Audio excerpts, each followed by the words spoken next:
Well, and as we're talking about the Iranian war and things like that, I mean, that same employee who is an incredible employee but lives 30 minutes from work is now putting $5 to $6 a gallon gas in their car, and that's taking away possibly hundreds of dollars a month in the budget they had for their rent and for their utilities and food and their kids. But you can't, as the business owner, just say, okay, let me give everybody a raise because all of our expenses are up. I would like to take a 10-minute break and then three, two, one. How do you have the ability to analyze stocks?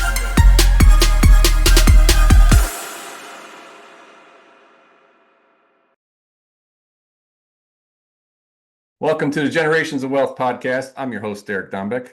Today's show going to be pretty fun because our guest is just living a couple hours away from me. Not from Wisconsin originally, but you'll get to hear Jon's whole story and his experience working for Apple and getting out of the rat race and everything else. We also talk about raising money. And as you're listening to this, I am currently working on a project as a general partner in a syndication, raising money for a transaction. So if that's something of interest to you, by all means, reach out to me. Go to derekdombeck.com. Go in there. There should be contact information in there. You can always send me an email directly to derek@glow.com. But whether you're looking to get involved in a project that I have going on, or you have your own project, or you just need help with something, right? You can always reach out. That's what we're here for. So with that said, let's bring on our guest. And here he is, all the way from 2 hours and 10 minutes east of me, Mr. Jon Weiskopf. Welcome to the Generations of Wealth show. Thank you, Derek. Appreciate it, man. Good to be here. Especially with local company.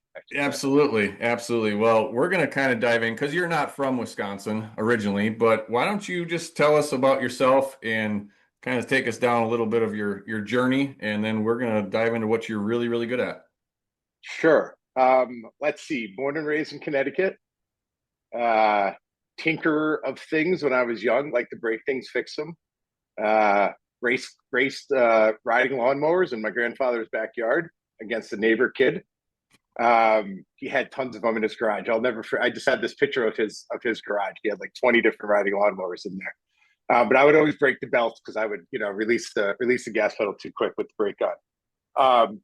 Went to school in Pennsylvania for mechanical engineering. Wanted to be a Ferrari F1 race car engineer and designer. That didn't pan out. Maybe some partying, maybe some getting out of college, not wanting to do anything kind of got in the way. But, got my first job, a year after college designing building systems. So air conditioning, heating, power, all that stuff for buildings. And buildings clicked with me. I don't know. It just stuck. Not to say my job was easy, but it just worked. Got big into energy modeling and sustainability. I did that for 20 years. After living in New York for 10 years and designing there, I flew out to California and worked for Apple for 10 years. I led engineering for their retail real estate group. So got the pleasure of flying all over the world. I think 20 countries is my tally, maybe 21. About 400 different stores that I touched or oversaw engineering on and their standards and all that. And then corporate America broke my will to want to survive. I think I was depressed. I was COVID was probably part of that. Stayed home, became a dad, and kind of reflection of like, what the hell am I like working this hard for nothing?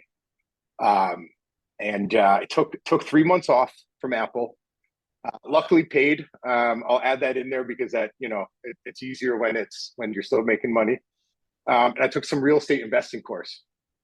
It was like, it was like a Friday afternoon, something popped on my Instagram feed and I went and I was like, all right, this is interesting. And then I went to a 3-day course from that. And the whole time I'm sitting in this room, there's no other engineer, no other architect. It was like, oh, I used to own restaurants, or I used to own, I was a lawyer, or still am a lawyer, or I'm a doctor, I'm a nurse.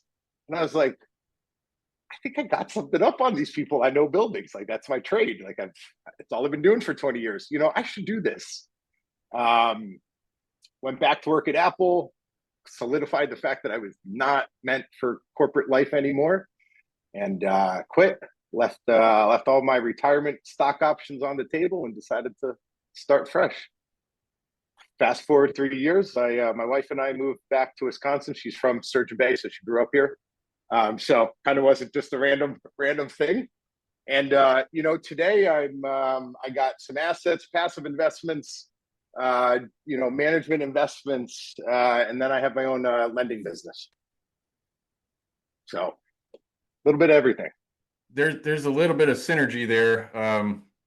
When you're talking about racing, your grandpa's. I have checkered flags tattooed on my shoulder for a reason. I grew up racing stock cars, and There you go.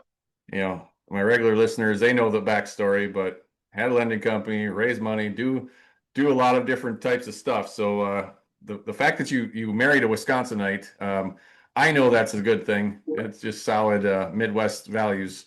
But Yep. So as you got through that path, you kind of realized that Apple wasn't a thing. Like, not that you need to tell us the numbers, but I'm assuming that was a sizable income that you were making from Apple to just quit cold turkey. There's a little bit of an ass pucker that happens there, isn't there? My wife is successful, so I'm gonna give a nod to my wife, who has given me the chance to take the family, the family money that we earned, and try to build something with it.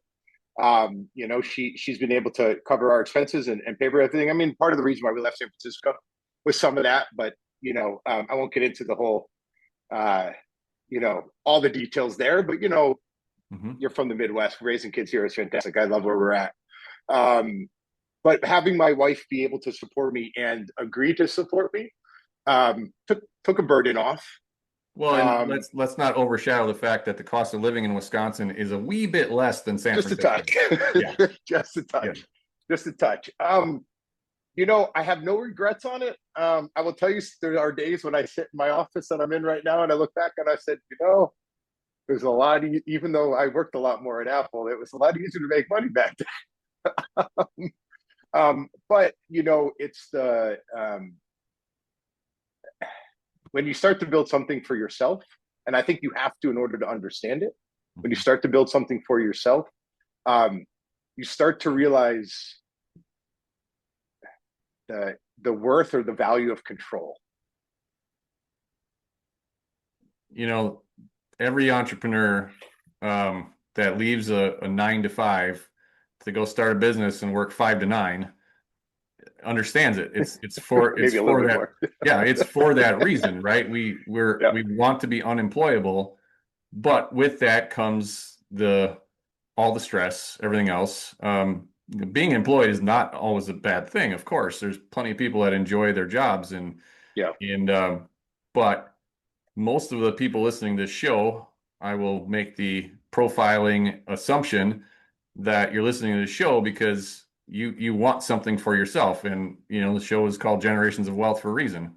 And it's not just financial wealth, but it's that time freedom and that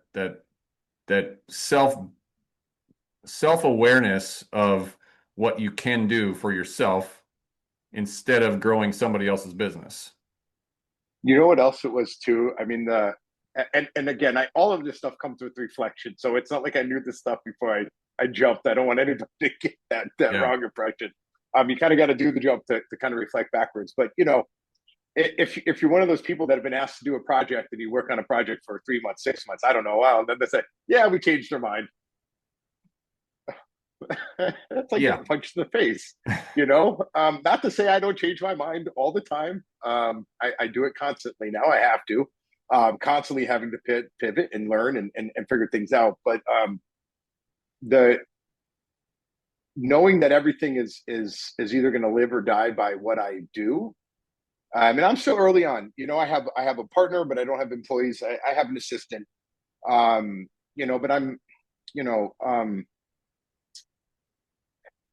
it's a different level of worth. Mm-hmm. Uh, Well, so, and but I don't would know. build on, You gotta want it. yeah. Like, it's a grind. And I There's would days build, I get paid zero. oh, there's a lot of days we all get paid zero. And I would add to what you just said. It's not, to me, every person I've ever met that was at a RIA meeting or any real estate function or a business function, if they are doing this for the money, they ultimately will fail because money is not typically a big enough motivator long term. Short term, certainly, but long term, if you're not enjoying it, you're probably gonna exit or be exited, depending on what happens. Yeah, I want a farm and a go-kart track so I can go race go-karts with my kids in the morning. And that is a fantastic vision. And if you do that where you're currently living, I want an invitation so I can come race go-karts against you. My son, you're speaking about doing stock cars. My son just raced his first, or tried his first gas-powered go-kart at Road America a couple weeks ago. So that was a proud moment. Shifter cart? No, just first time in, man. Just a mini cart, just A five horse getting used five to. horse Briggs Yeah, and Stratton. yeah, Yeah, which those things amped up yeah. still He's go only 20 six. times. He's 6 years old, so Yeah. he's we're just testing it out. Oh, I foresee some shifter carts in your future. Well, let's kind of go past the getting out of the job, right? We got to that Sure. milestone, which is fantastic. But I mean, you're doing some cool things. You've got a bunch of residential units you're managing. You mentioned lending, raising capital for funds. Like, what does that all look like for you now? Sure. So like many, I'm a GP syndicate on a bunch of multifamily. I would probably say that the asset that has all of my time, especially right now, I own a 114 bed assisted living in Florida, my first one. Hardest thing I've ever freaking done in my life. Not for the faint of heart by any means. Up and down and all around. Waiting for the phone call for what comes next. I got 42 employees there. I'm on my third manager in 4 months. About to maybe be on my fourth. A phone call I just got off before this call. And then, I started with private lending because early on, I had some passive investments early in the, 2022. None of them started producing the cash flow. One that was promised, or I shouldn't say promised, but that was projected.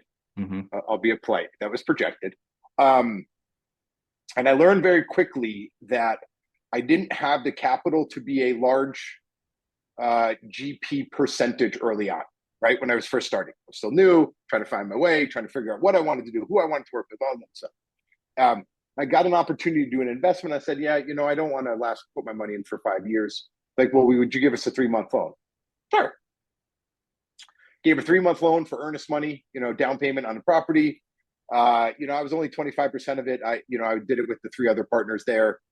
Made some really close business friends. They are now one of my number one borrowers. I just closed loan number 8 with them last month. Mm-hmm. And I realized that lending provided much faster cash flow. Now, again, not for the faint of heart. I do some pretty unique lending. So I do earnest money and I do pre-construction loans. So I'm doing gap funding loans for developers, mm-hmm. That have, development plans, entitled land, need to pay permitting costs, need to pay architects, maybe have run out of investment capital and they have to hit another milestone in order for their primary investor to come in, and they're just looking for a gap. My loans are typically from, I would say, average around 200,000 to 300,000. I got two at a touch over 500,000 that I've done in the past 6 months. Those are development projects. But I use I've built all over the world.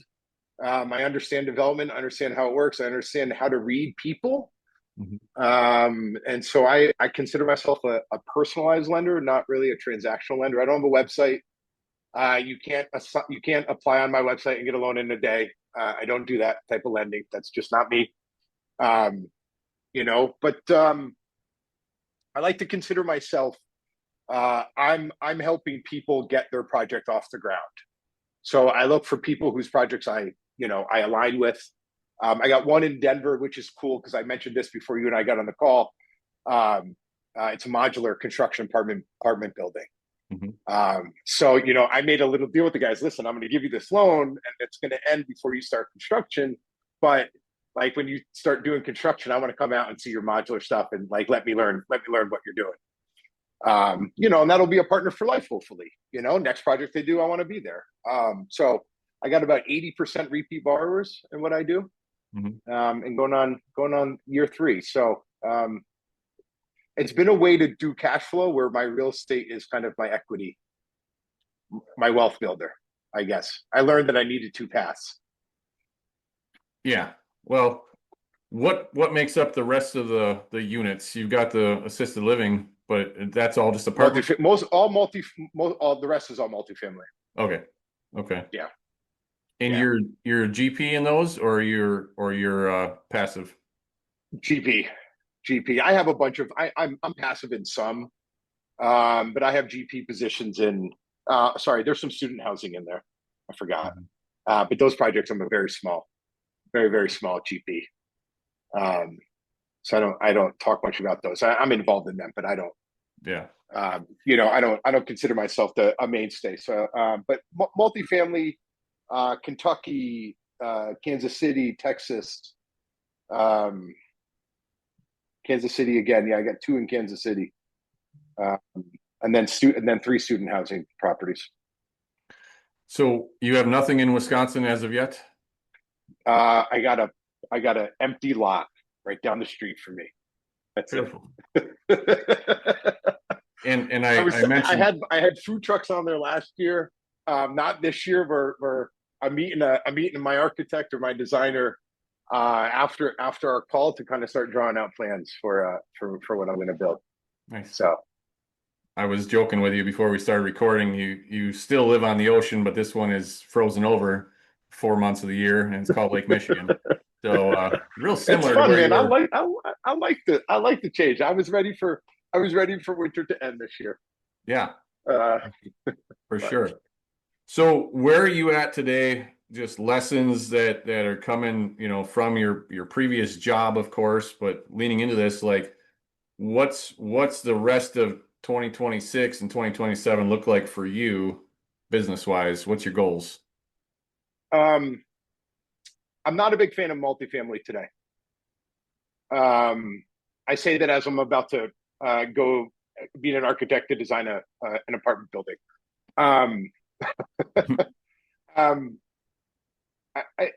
not against multifamily real estate. My strong opinion is if you're getting into it, you need to be into it for 10 years.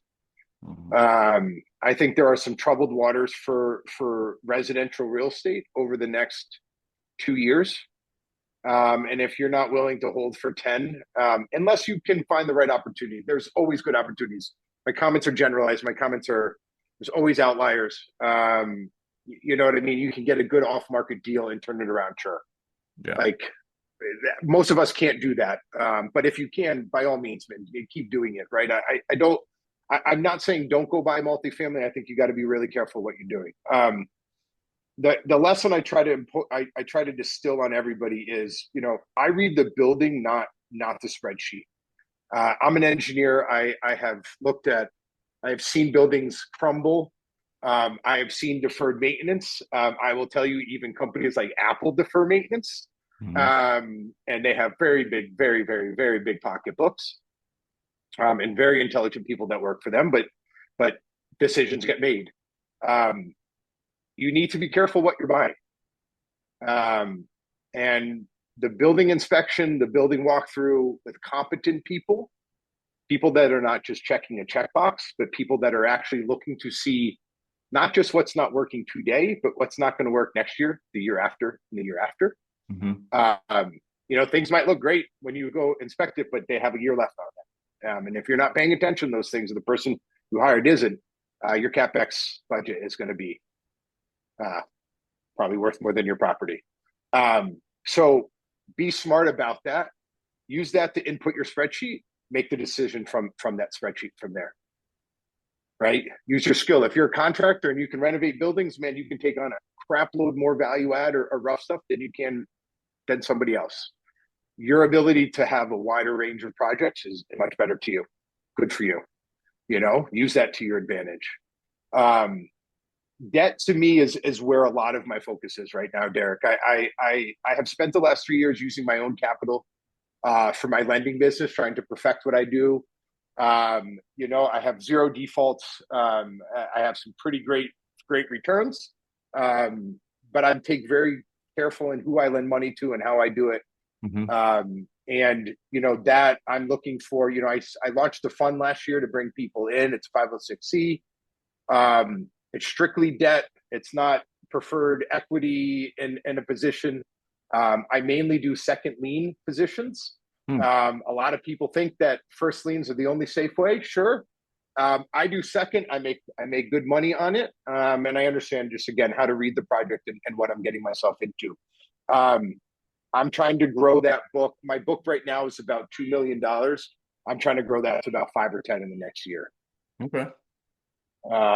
But I love it. It's short term. I'm a 3 to 6 month lender. I don't do years. I don't do 2 years.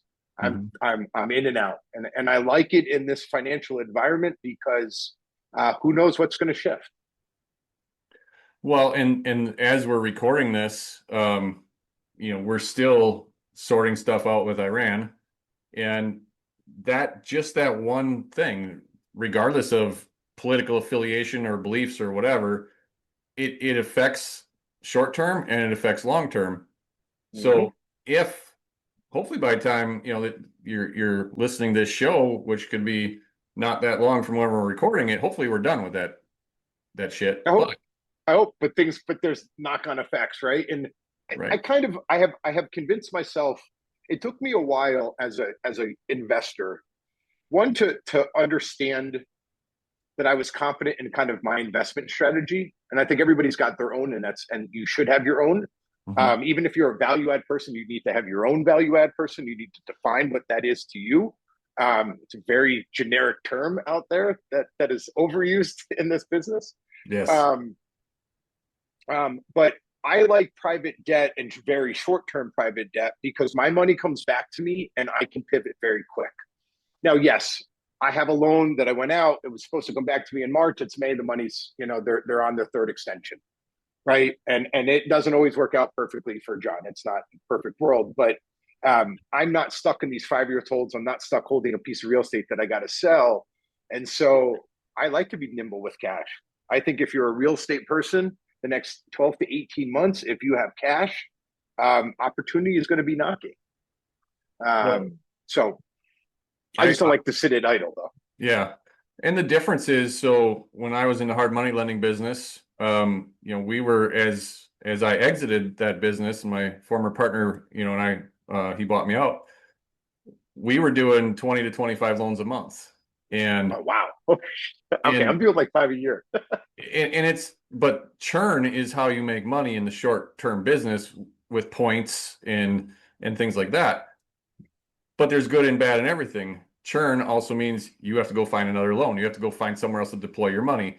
And there's downtime on your money potentially, right? And we also had a fund that funded those loans, and so what you're doing, especially when you were using your own money to perfect it, and now bringing in some investors as you do that, it's a good growth rate in my opinion. And we did the same thing. I mean, we grew from 2 or 3 a quarter to 2 or 3 a month to 10 a month. And then like our explosion happened really right around COVID because all the hard money lenders nationally couldn't sell their loans on Wall Street anymore.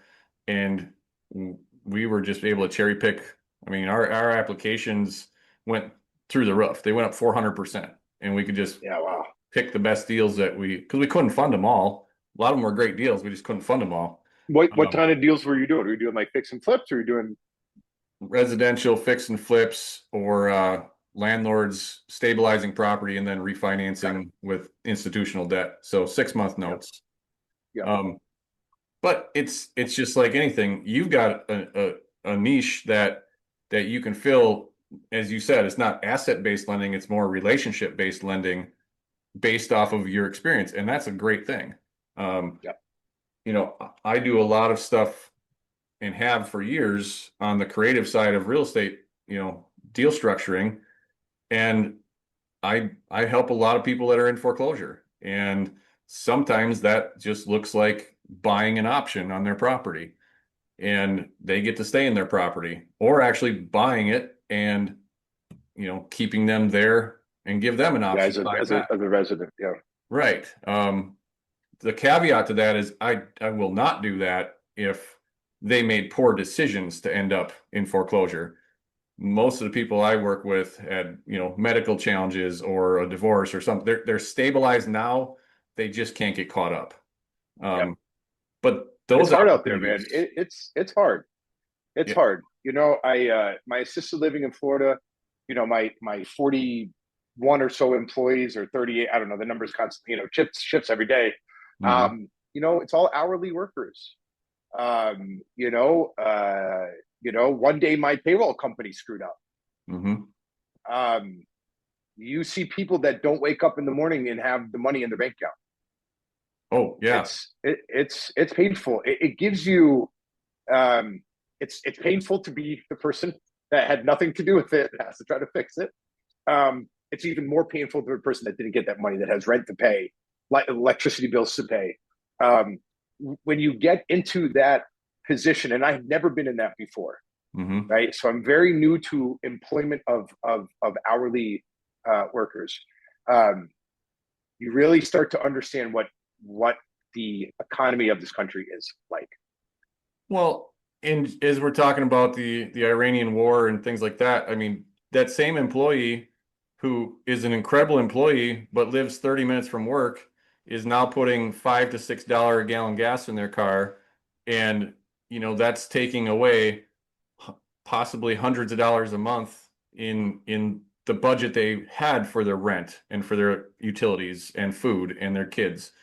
But you can't, as the business owner, just say, okay, let me give everybody a raise because all of our expenses are up. Right. Wish I could. Yeah. It's hard. It's hard decisions to be made every day. Yeah. Yeah. Yeah. And that's, I think, the part that now that you're out of the corporate world, you're seeing something that, yes, Apple has a huge budget and a huge checkbook, let's call it, but their problems are always also multiplied by, I don't even know how many employees they have worldwide. Oh, I don't know. Right? I mean, you go to their stores, I don't know, it's like 100-something thousand. I don't know, it's huge. Listen, I will tell you, big budgets, stingy on money. It got stingier over time. I was there from 2014 to 2023. Spending in 2014 was very rampant. Spending in 2022, 2023 was significantly different. And I tell people this because Apple was a company that saw the writing on the wall from the economy. They tightened up ahead of time. You could see it if you were an employee and your eyes were open enough and you paid attention, not just to your job, but to everything. Yeah, everything that's in front of you. And I say this to anybody, no matter what job you are, right? If you see the business and you understand how you can impact that business, you can have higher margins. You can take less time to do your job. You know, I was a consulting engineer for years, and we had to track our hours and stuff like that. I always did better than my peers because my margins were like 30%. Why? I took on so many projects I could have barely spent enough time to chew up a budget on these projects. But that made my projects more profitable. Right? And so Apple's big. Apple had a lot of money. Apple didn't spend their money frivolously. I will also tell you that Apple also tried to pay money to make their problems go away. And money doesn't make problems go away. No. And that's another thing for people in real estate to learn, right? You go inspect the property and there's fresh paint, like in the stairwell. Somebody's fixing something. People don't paint stairwells often. Okay. Just like, it's these small little things. Sure, rooms are being turned all the time. Yeah, you're going to see an apartment that's just been turned. They're going to show you the one. Make sure they walk you in the doors that they walk past. Somebody walks, you're in a site inspection. They walk you past the door. Can we go in that one? No. Why not? What's in there? Mm-hmm. Right? Absolutely. They show you what they want you to see. It's up to you to find what you need to see. And just like any business that you would look to buy, right? You can expect they're going to show you all the, the high income and low expenses. And I missed a few things in my ALF. Everybody, you don't know what you don't know until you experience it. Yeah. Oh yeah. And yeah. I mean, I can tell you, as we're talking today, we have a house on the market that we rehabbed, put on the market, and spring of the year, which was just a couple of weeks ago, I sent the guy up there because there were still pine needles up on the roof. And I said, let's go blow those off, clean those off. We're on the market. He gets up there and he finds a couple soft spots. And, we bought this house and renovated it through the winter. There was no leaks anywhere. Like, we just had to put a new damn roof on it last week while we're on the market. That was not in the budget. And there was, it's newer architectural shingles on this house. And they looked fine. They were installed incorrectly over another layer of shingles. And so, I mean, we ended up replacing plywood and a lot of stuff, right? I've been doing this for 23 years. I've flipped hundreds and hundreds of houses. Sometimes, did I ever go up on that roof and walk around on it last winter? No, there was snow on it, right? I mean, I saw it without snow, but that's on me. That's on our team. But it doesn't matter. You're always going to miss something, and you just have to be budgeted for it and prepared for it.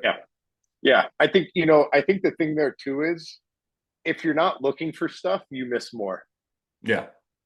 Right. Yes, we all miss stuff, dude. Trust me.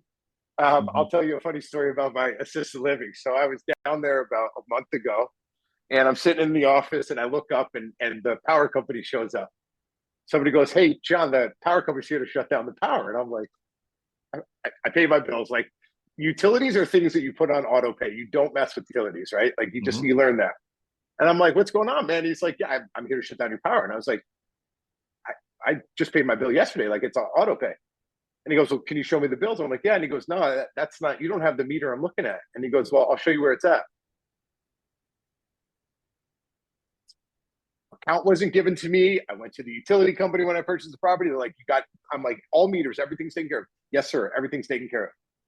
I have a $20,000 utility bill.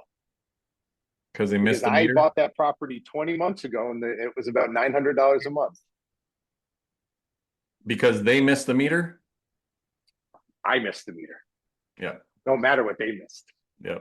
Doesn't matter. Now, look, I was using the power. It's not like I'm paying for something I didn't get, right? Right. And they were great. They're giving me 25 months to pay it off. And so, but you got to call them. They wanted me to pay that in 10 days. But so my point is that even, again, I'm an expert at all this stuff. I look what I missed. Yeah. Yeah. And we're guilty of it. Yeah. Well, John, this is a hard one. What is one question I should have asked you that I did not? And it can be about anything.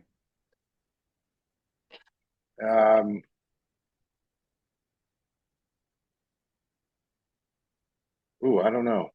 I guess what do I like to do outside of real estate? Great question. What do you like to do outside of real estate, John? I got two young kids. I got a 6-year-old boy and a 18-month-old girl. So diligently trying to teach them to be independent and get out of my house by 18. And also trying to get them into auto racing. So my daughter just started driving my son's little power wheel tractor. Perfect. So my wife's a little mad at me for being 18 months old, but Well, you know what they say, making $1 million in racing is easy, but you got to start with 5 million. Yep. So. Yep. It's an expensive sport. You know what? One thing I need to do is, speaking of frozen lakes, is I do need to drive something on a frozen lake. I've walked on one. That was a little scary for me at first. You don't do that in many places. Okay. I'm just saying, like, it's not a thing. And for us, I mean, we just go and cut holes in the ice and go fishing and drink and do all kinds of fun stuff up here in the frozen tundra. So, well, Jon, I don't know if you've experienced Lambeau Field yet, but you got to get your butt to a Packer game as well if you haven't. Many. Go to at least one a year. I love it down there. Fantastic. Yeah. Well, Jon, last thing, just how can people get a hold of you? Appreciate your time and throw that out there and we'll wrap it up. Yeah. I'm on LinkedIn. I post, God, I think almost every day of the week, every day but Saturday. Give myself a break.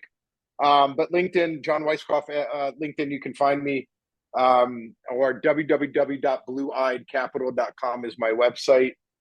Each word spelled out. I show my track record. I'm very transparent in what I do, my loans, how my fund is doing, money I've made, what I've paid my investors. Everything's an open book. I've been screwed by sponsors that like to stop sending emails, and it drives me nuts.